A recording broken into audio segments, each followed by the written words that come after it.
ओम शांति। आज 18 सितंबर 2021 की बाबा की मुरली है। बाबा कहते, मीठे बच्चे, चैरिटी बिगिंस एट होम। अपने परिवार वालों को ज्ञान सुनाओ, क्योंकि कल्याण हमें परिवार वालों से ही शुरू करना है। अपने हमजिन्स का कल्याण करो। प्रश्न है, किस श्रीमत का पालन करने वाले बच्चे अपनी अवस्था को एक रस बना सकते हैं? किस श्रीमत का पालन करने वाले बच्चे अपनी अवस्था को एक रस बना सकते हैं? उत्तर है, अवस्था को एक रस बनाने के लिए बाप की श्रीमत है, बच्चे रोज सवेरे सवेरे उठ बड़े प्यार से बाप को याद करो। पहली श्रीमत, सवेरे सवेरे उठ करके बाप को याद करना। अपने को आत्मा समझो और बाबा जो सुनाते हैं उसे सुनो। दूसरी श्रीमत, जो सुनाते हैं अर्थात जो बाबा पढ़ाई पढ़ाते हैं, मुरली है हमारी पढ़ाई, तो जो सुनाते हैं जो पढ़ाते हैं वही सुनना और पढ़ना है। अगर याद नहीं करेंगे तो फालतू ख्यालात चलेंगे, व्यर्थ संकल्प आएंगे।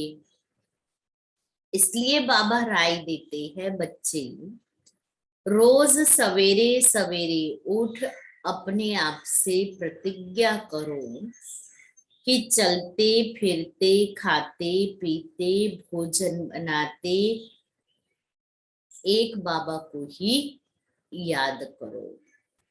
ओम शांति। मीठे मीठे बच्चे जानते हैं कि रूहानी बाप है सभी रूहों का बाप, जो सबसे ऊंचते ऊंचे है, उनको ही शिवाय नमः कहते हैं। फादर भी कहते हैं वह बाप स्वर्ग का रचयिता है, जिसको पतित पावन ज्ञान का सागर कहा जाता है। अब तुम समझते हो हम उनके साथ बैठे हैं, यह तुम बच्चों को समझाना है। जैसे कहीं पर एक गीता पाठशाला में एक कृष्ण का लंबा चित्र 6 फुट का था। अब कृष्ण को वास्तव में छोटा ही दिखाते हैं, फिर कहते हैं गीता का भगवान था। तो भला गीता कब सुनाई? बचपन में वह जब 6 फुट का था, 6 फुट का हुआ तब सुनाई? गीता का भगवान कृष्ण को कहते हैं तो कब गीता सुनाई? राधे और कृष्ण की जोड़ी थी। राधे कृष्ण की क्या लगती थी? राधे को भगवती और कृष्ण को भगवान कहते हैं।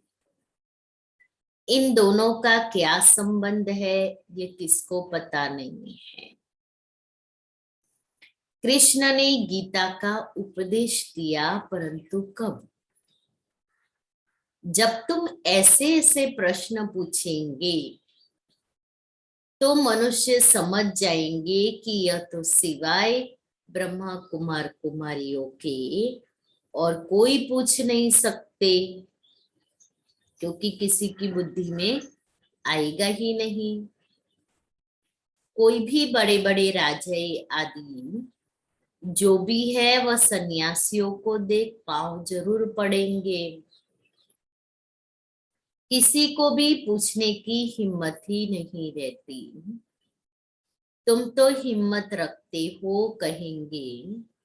ब्रह्मा कुमारियों में इतना ज्ञान है जो बैठ करके रचता और रचना की इतनी नॉलेज देती है। उनकी बायोग्राफी सुनाती है। तुम पूछ सकते हो शिव जयंती मनाते हो।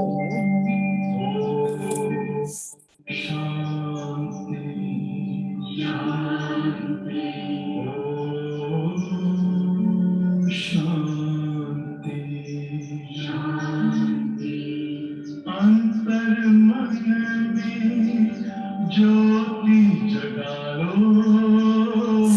होगा दूर अंधेरा।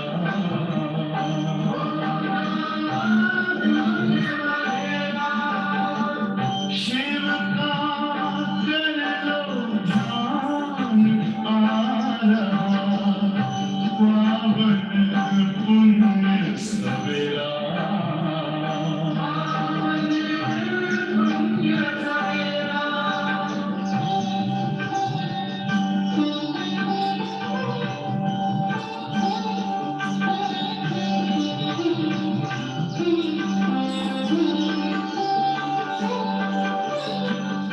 तुम हो कौन, कहाँ से आए, अपने आप को जानो। राजयोग के द्वारा अपना वर्ण पिता पहचानो। इसी राज पथ पर चल कर तुम पालो अपना बसेरा।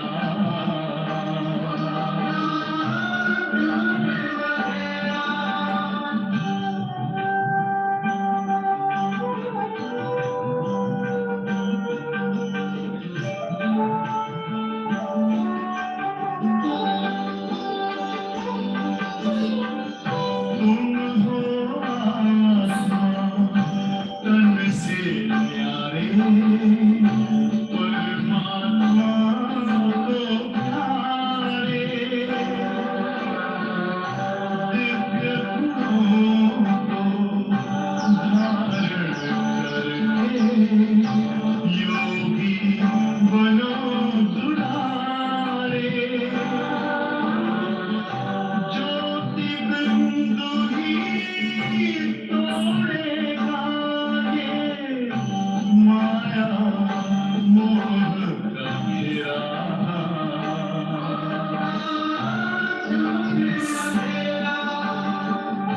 अंतर मन में ज्योति जगा लो, होगा दूर अंधेरा।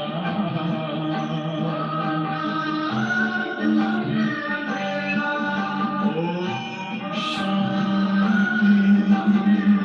ओम शांति, ओम शांति।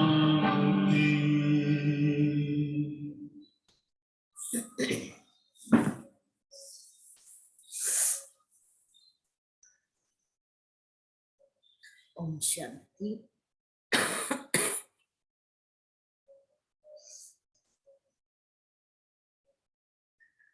तुम पूछ सकते हो कि शिव जयंती मनाते हो, पूजा आदि करते हो, तो जरूर वह कभी आया होगा, तब तो शिव जयंती मनाई जाती है। वह कब आया? शिव बाबा तो है निराकार, उनको अपना शरीर है नहीं। शिव जयंती मनाते हैं तो जरूर शरीर में आया होगा। निराकार की जयंती कैसे हो सकती है? आत्मा तो अमर है। जयंती तब मनाई जाती जब मरे और जन्मे। आत्मा की जयंती होती नहीं। आत्मा तो अविनाशी है। ऐसे नहीं कहेंगे आत्मा की जयंती। शिव तो है निराकार, उनका चित्र लिंग का रखा जाता है। तुम बच्चों को ये ख्यालात रहने चाहिए। अर्थात बाबा कहता है विचार सागर मंथन करते रहो, बुद्धि में ये ज्ञान चलता रहे। यहां से अपने घर धंधे धोरी में जाने से ये बातें ही बुद्धि से निकल जाती हैं, चिंतन नहीं चलता। गुरुओं आदि की जंजीरों में भी बहुत फंसे हुए हैं। गुरु करते हैं, फिर गुरु मंत्र देते हैं, गुरु के नाम गुरु कंठी पहनाते हैं, गुरु के चरण धोकर पीते हैं, गुरु की पूजा करते हैं। इसलिए बाबा कहता है गुरु आदि की जंजीरों में फंसे हुए हैं। बात मत पूछो, अबलाई बहुत भोली होती है। तुम उनसे पूछ सकते हो। शिव जयंती मनाई जाती है, परंतु वह है कौन, उसने क्या कर किया और कब आया। जयंती माना ही बर्थ। निराकार शिव का बर्थ मनाया, वह निराकार है तो उसका फिर बर्थ कैसे मनाया जाता, किसमें आया। आत्मा शरीर में जाती है तो कहा जाता है बर्थ हो गया।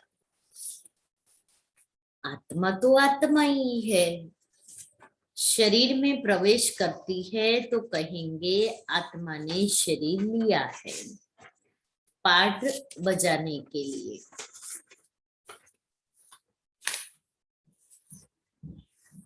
वह तो है निराकार, उसने जन्म कैसे लिया, किसमें आया, उनको परमात्मा कहा जाता है। ये किसको भी पता नहीं है। भल बहुत शास्त्र आदि पढ़े हुए हैं, परंतु कुछ भी पता नहीं है।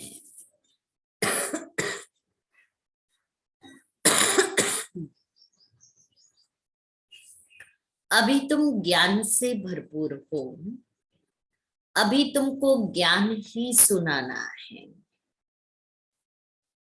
सिवाय ज्ञान के और कोई बातें हमें सुनानी नहीं है, क्योंकि बाबा हमें ज्ञान दे रहा है। कोई कोई 2-3 वर्ष आते हैं, फिर अज्ञान की प्रविष्टता हो जाती है। बाबा फिर अज्ञान को निकाल ज्ञान धारण कराते हैं। अब तुम बच्चों को ज्ञान दिया जाता है, परंतु पुरुष ज्ञान में स्त्री अज्ञान में तो जैसे हंस बगुले हो जाए। इसलिए पहले तो स्त्री को ज्ञान देना चाहिए। क्यों? अब बाबा बताते। स्त्री पति को गुरु ईश्वर मानती है, तो स्त्री को गुरु की आज्ञा माननी चाहिए ना। यह यहाँ की बात है, वहां तो आज्ञा मानने न मानने का सवाल ही नहीं है। सत्युग में तो दोनों इक्वल होते हैं, और वहां तो आत्मा संपन्न है, इसलिए आज्ञा देने या आज्ञा को मानने का सवाल ही नहीं है। सब प्यार से चलते हैं, वहां ऐसी कोई बात नहीं होती। तो चैरिटी बिगिंस एट होम। स्त्री ज्ञान में आती है, पति नहीं आता तो क्या कर सकती है। क्या करेंगे? बाबा कहता भू भू करनी है। पति ज्ञान में नहीं आता है तो ज्ञान की भू भू करनी है। बच्चों को भी भू भू करना है। ये माता का काम है कि पति को और बच्चों को ज्ञान की भू भू करके आप समान बनाना। इसीलिए तो बाबा ने आपको अपना बनाया है। फिर हम कहे नहीं सुनते हैं, युक्ति युक्त ज्ञान सुनाना है। अपने हम जिन्स का कल्याण करें, उनको भी बताए बाप को याद करो।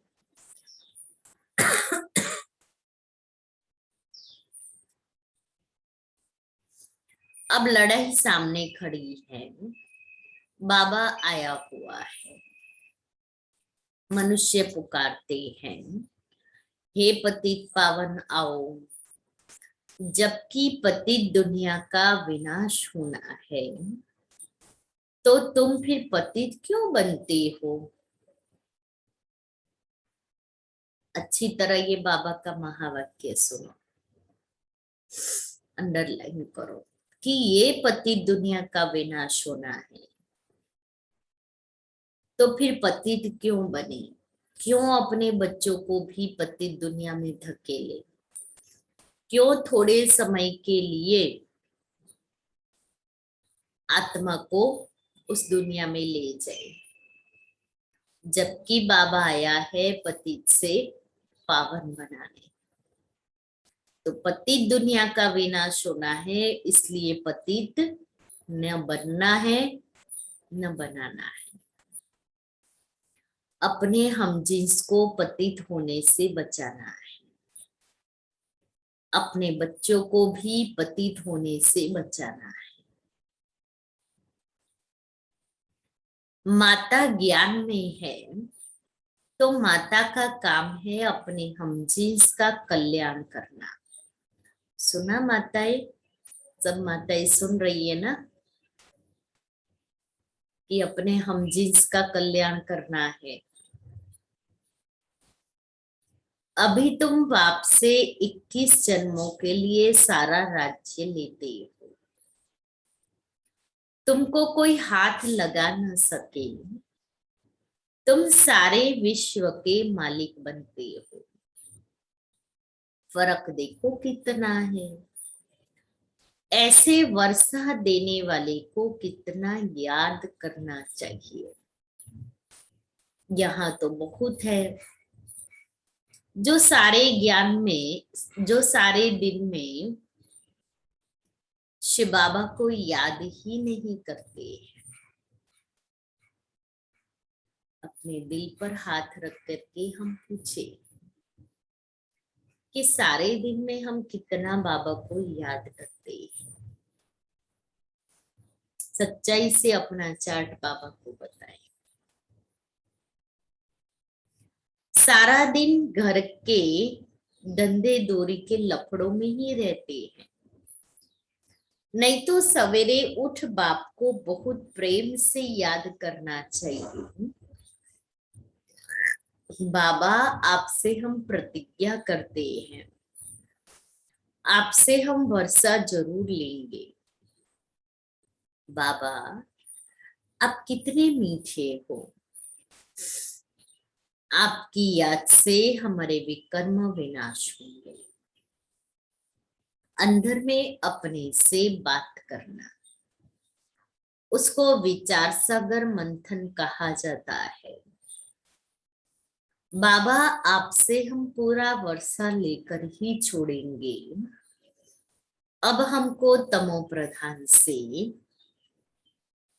सतो प्रधान जरूर बनना है, तभी सत्युगी राज्य पाएंगे।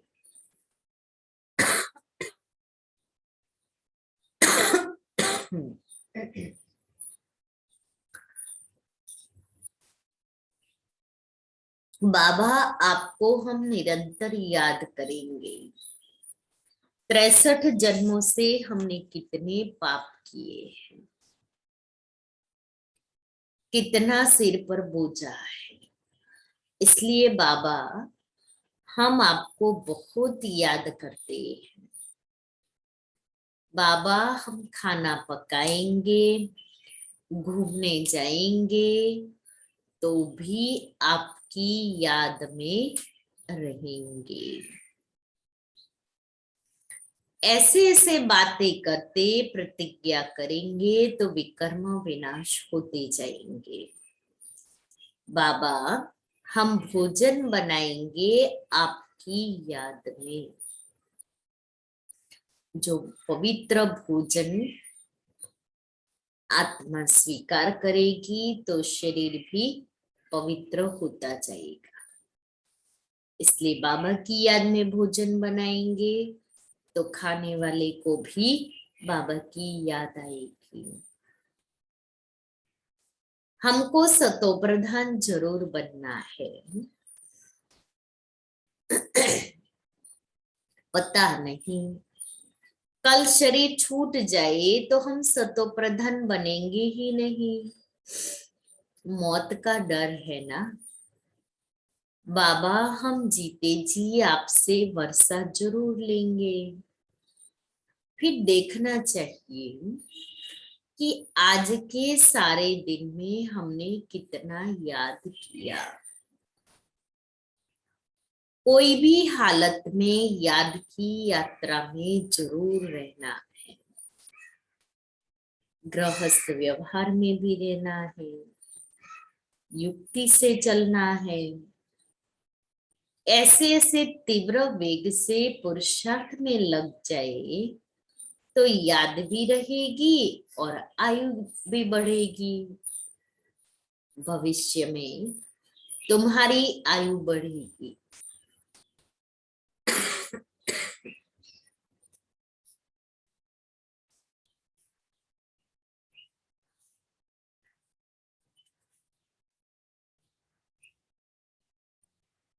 याद नहीं करेंगे तो पद भी कम हो जाएगा। पुरुषार्थ कर बाप से वर्षा तो लेना ही है ना। और स्वदर्शन चक्रधारी बनना है। जैसे हिंदुओं को क्रिश्चियन बनाने के लिए नर्स बहुत फिरती रहती है, नो अपनी बुकलेट वगैरह सबको देते हैं। घरों में दुकानों में जाती है, सबको कहती है बाइबल लो, यह लो। हमारे क्रिश्चियन धर्म में बहुत सुख है। उन्हों की भी मिशन है, बौद्धियों की भी मिशन है। हिंदू लोग यह नहीं समझते कि यह क्या करते हैं। हमारे हिंदू धर्म वालों को क्रिश्चियन मनाते रहते हैं।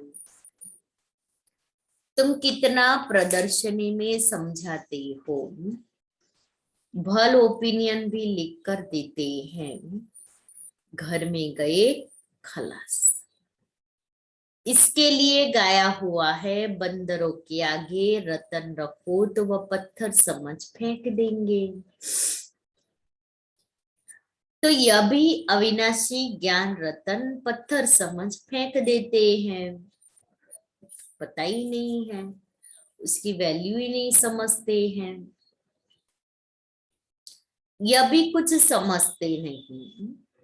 हाँ, जो इस धर्म वाले होंगे उन्हों को ही टच होगा। बात बहुत सहज है। बाप स्वर्ग का रचयिता है। बाप भारत में आते भी एक ही बार है। बाप कहते हैं तुम मुझ पतित पावन को बुलाते आए हो, अब मैं आया हूं तुमको स्वर्ग का मालिक बनाने। तुम कहते भी हो हम इस भ्रष्टाचारी सृष्टि को श्रेष्ठाचारी बनाकर ही छोड़ेंगे। अभी तो सब नरकवासी हैं। तुम अभी शिव बाबा की श्रीमत पर हो। शिव भगवान वाच, मैं तुमको स्वर्ग का मालिक, राजाओं का राजा बनाता हूँ। गीता में बड़ा अच्छा लिखा हुआ है। कहते हैं मैं इन साधुओं का भी उद्धार करने आता हूँ। तो ये उन्हों को भी सुनाना चाहिए ना। पुकारती भी है पतित पावन सीताओं के राम। अब इसका अर्थ भी समझते नहीं। सब है भक्तिया अथवा सीताई। वह पुकारती है, हे राम आकर हम सीताओं का उद्धार करो।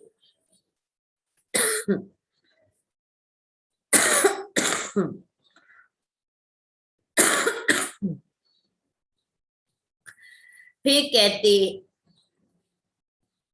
फिर कहते हैं रघुपति राघव राजा राम। वास्तव में राजा राम की बात नहीं। मुख्य भूल है यह जो शिव के बदले श्री कृष्ण का नाम डाल दिया है। पूछना चाहिए कृष्ण व राम को काला क्यों दिखाया है। सत्युग त्रेता में ही सुंदर फिर श्याम होते हैं। पहले है गोल्डन एज, सिल्वर एज, फिर कॉपर, आयरन एज। इस समय है आयरन एज। गोल्डन एज थी तो कितना मान था। तो युक्ति से जाकर समझाना चाहिए। वह कोई इतना जल्दी अपना हठ नहीं छोड़ेंगे। झाड़ की आयु बड़ी होती है तो झाड़ जर्जरीभूत अवस्था को पाता है। आयु तो इस दुनिया की भी है ना।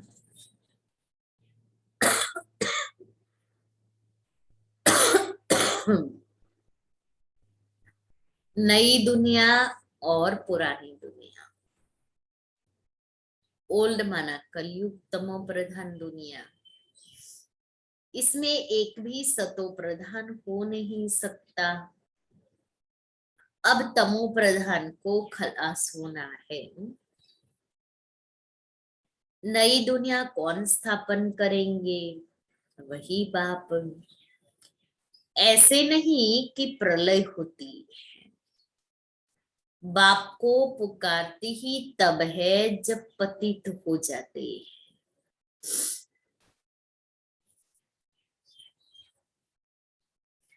फिर कहते हैं आकर पावन बनाओ। आएंगे तो जरूर पुरानी दुनिया में।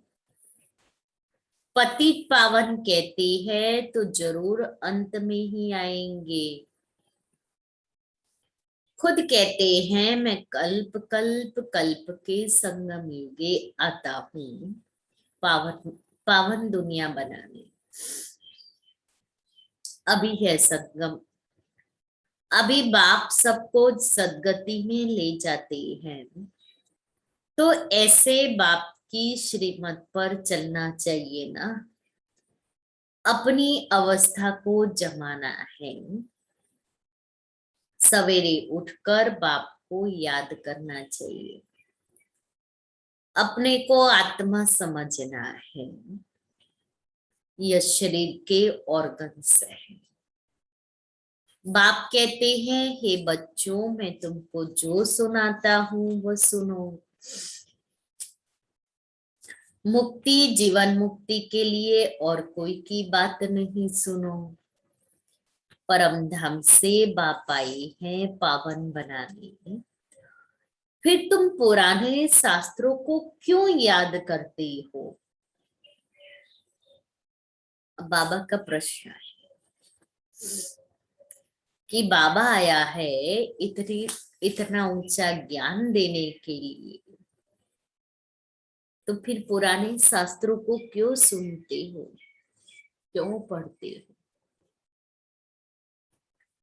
भक्ति करते ही इसलिए हो कि भगवान मिलेगा। वह तो सर्व का सदगति दाता बाप है ना। बाप के सिवाय यह नॉलेज कोई दे न सके। इन लक्ष्मी नारायण को भी यह राज्य कैसे मिला? आत्मा के लिए कहते हैं वह बिंदी है, चमकता है अजब सितारा। बाप समझाते हैं तुम मुझे कहते हो परमात्मा सुप्रीम सोल। लौकिक बाप को कभी परमात्मा कहेंगे क्या? परमात्मा जो परम धाम में रहते हैं उनको कहते हैं सुप्रीम सोल। वह तुम्हारा बाप है, वह आकर इसमें प्रवेश करेंगे।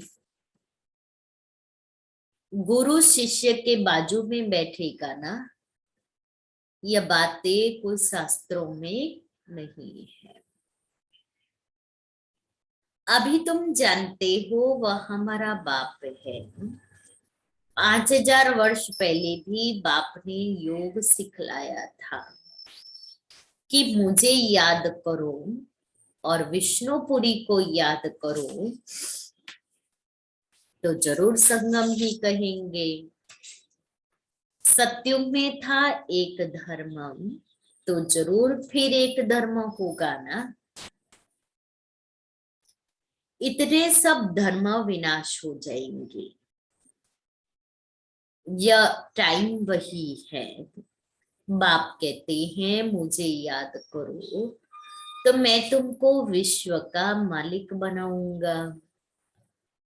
बाप की याद से ही तुम तमो प्रधान से सतो प्रधान बनेंगे। बाप कहते हैं जो बच्चे अच्छी सर्विस करते हैं मैं उनको याद करता हूं क्योंकि मेरे मददगार हैं। बहुतों का कल्याण करते हैं तो वह मुझे प्यारे लगते हैं। तुमको तो एक बाप ही प्यारा लगता है जिससे वर्षा मिलता है, इसलिए तुम बच्चों को अच्छी रीति याद करना पड़े। याद की यात्रा में रहना है, बाकी फालतू ख्यालात भी आएंगे। बाबा पहले से ही बताते हैं कि फालतू ख्यालात आएंगे। भक्ति मार्ग में अपने को मारते भी है। फालतू ख्यालात आते ना तो इससे अपने को चमाट मारेंगे। हमको शिव का दर्शन हो, बहुत मेहनत करते हैं दर्शन के लिए।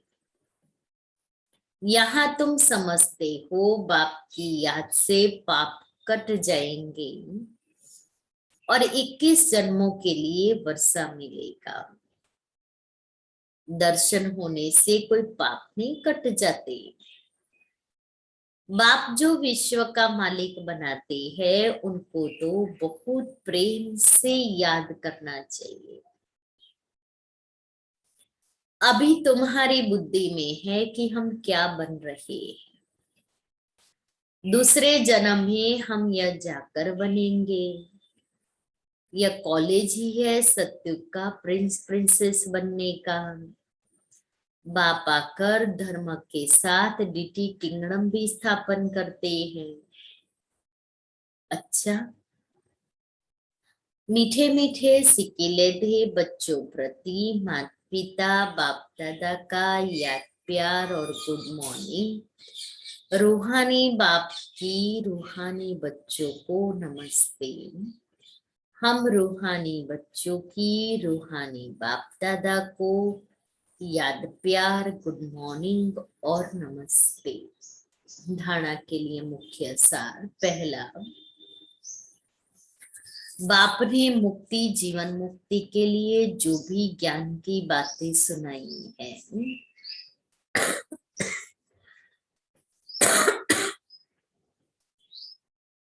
वही सुननी और धारण करनी है।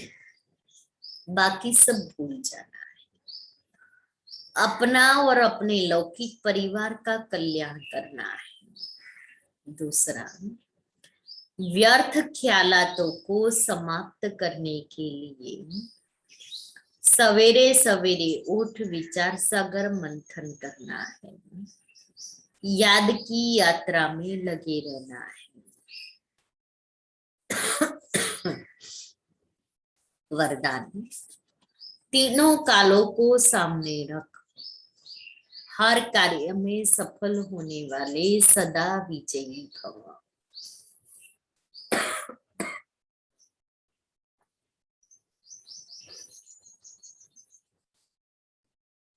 लौकिक रीति में भी जो समझदार होते हैं वह आगे पीछे सोच समझकर फिर कदम उठाते हैं।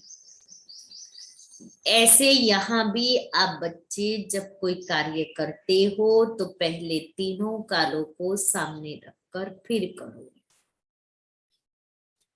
सिर्फ वर्तमान को नहीं देखो, बेहद की समझ धारण करो और विजयीपन के निश्चय के आधार पर व त्रिकालदर्शीपन के आधार पर हर कर्म करो व हर बोल बोलो, तब कहेंगे अलौकिक व साधारण।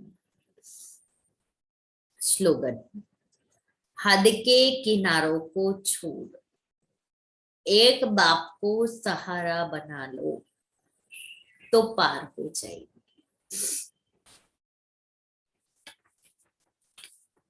आज का स्वमान है हमारा, मैं अर्जुन। अर्जुन कैसे बनेंगे? विदेही बनने में ही अर्जुन बनो। अर्जुन की विशेषता सदा बिंदी में स्मृति स्वरूप बन विजयी बना। दिखाते ना उसको, वो पक्षी, वो झाड़ पक्षी, कुछ नहीं दिखाई देता था उसको। वो पक्षी की आंख में जो डॉट था ना वही दिखाई देता था। बाबा भी कहता सदा बिंदी में स्मृति स्वरूप बनो। ऐसे नष्ट मोहा स्मृति स्वरूप बनने वाले अर्जुन, सदा गीता ज्ञान सुनने और मनन करने वाले अर्जुन, ऐसा विदेही जीते जी सब मरे पड़े हैं। ऐसे बेहद की वैराग्य वृत्ति वाले अर्जुन बनो। सुना तो अर्जुन बनने के लिए सिर्फ बिंदी की स्मृति में रहना है।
श्री